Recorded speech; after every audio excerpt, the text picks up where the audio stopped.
Hi hello అండి, అందరికీ నమస్తే. పిల్లలు స్కూల్ నుంచి వచ్చాక ఏమైనా స్నాక్స్ ఇమ్మని అడుగుతారు కదండి. వాళ్ళకి ఇలా స్నాక్స్ చేసి పెట్టామనుకోండి ఇష్టంగా తింటారు. వాళ్ళు స్వీట్ కార్న్ బాయిల్ చేసామనుకోండి తినరు. అదే స్వీట్ కార్న్తో ఇలా కట్లెట్ చేసి పెట్టామనుకోండి ఇష్టంగా తింటారు. నా ఛానల్ని ఎవరైనా ఫస్ట్ టైం చూస్తే సబ్స్క్రైబ్ చేసుకోండి. పక్కనే ఉన్న బెల్ ఐకాన్ క్లిక్ చేయండి. పెట్టే ప్రతి వీడియో మీకు నోటిఫికేషన్ వస్తుంది. అలాగే నలుగురికి షేర్ చేయండి, వన్ కామెంట్ పెట్టండి, వన్ లైక్ చేయండి. నేను స్వీట్ కార్న్ని బాయిల్ చేయకుండా వీటిని మిక్సీ చేసుకుంటున్నానండి. మరీ మెత్తగా కాకుండా కొద్దిగా కచ్చాబచ్చాలా మిక్సీ చేసుకోవాలండి.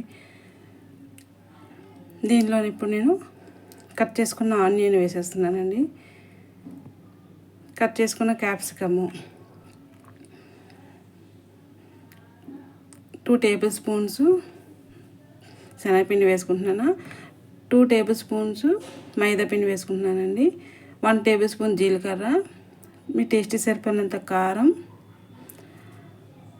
సాల్ట్ మీ టేస్ట్కి సరిపడినంత వేసుకోవాలండి. చాలా తక్కువ ఐటమ్స్తోనేనండి, ఎక్కువ ఏమీ హడావుడి అవసరం లేదండి.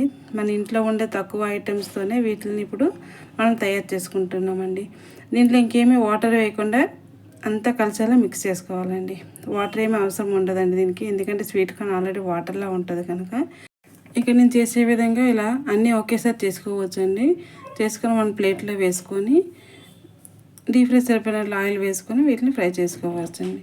సింపుల్గా రెడీ అయిపోతాయండి. 5 మినిట్స్లో ఇవి మనం చేసుకోవచ్చు. పిల్లలు స్నాక్స్ కావాలి అనుకున్నప్పుడు స్వీట్ కార్న్ కానీ ఇంట్లో ఉంటే 5 నిమిషాల్లో మనం తయారు చేసి వాళ్ళకి పెట్టేయచ్చండి. స్టవ్ పైన ప్యాన్ పెట్టుకున్న డీప్ ఫ్రై సరిపడినంత ఆయిల్ వేసుకుంటున్నానండి. ఆయిల్ అనేది హీట్ ఎక్కాక మనం ముందుగా తయారు చేసుకున్న ఈ స్వీట్ కార్న్ కట్లెట్ని 1 బై 1 ఇట్లా వేసేస్తున్నానండి.